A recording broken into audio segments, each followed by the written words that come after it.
इनके लबे रंगी की निछावर थी कि जिसने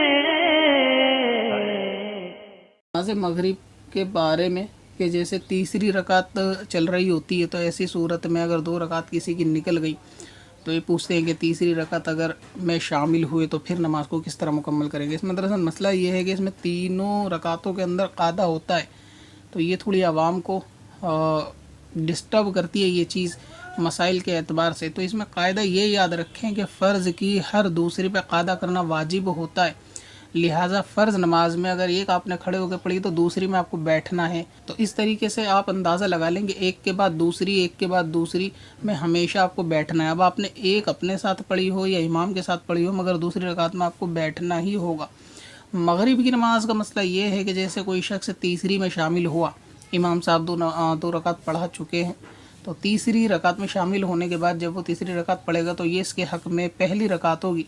अब जब इमाम साहब बैठेंगे तो ये अत्तहियात पढ़ेगा, और अब जब ये अपनी पढ़ने के लिए दूसरी रकात के लिए खड़ा होगा तो ये उसके लिए दूसरी रकात होगी। तो ऐसी सूरत में ये बैठ के कादे के अंदर अत्तहियात पढ़ेगा।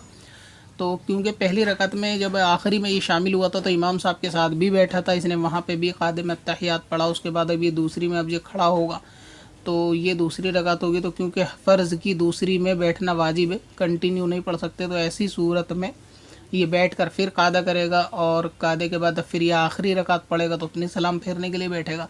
तो इस तरह मगरिब की नमाज में तीनों रकातों के अंदर जो है कादा इसका हो जाएगा और आखिर में नमाज को मुकम्मल करेगा। इस तरीके से मगरिब की नमाज को पढ़ा जाएगा।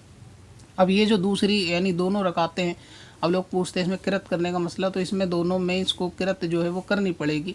अब क्योंकि ये इसके हक़ में तो दरअसल जो दूसरी रकात थी जो इमाम के सलाम फेरने के बाद ये खड़ा हुआ, मगर ये कि किरत के एतबार से ये पहली रकात मानी जाएगी। तो इस सूरत में इसको सूरह फातिहा और सूरत वगैरह मिलानी पड़ेगी। और क्योंकि फ़र्ज़ में तो तमाम में भी मिला सकते हैं, इसलिए अगर ये दोनों में मिलाएगा तो ही बेहतर रहेगा।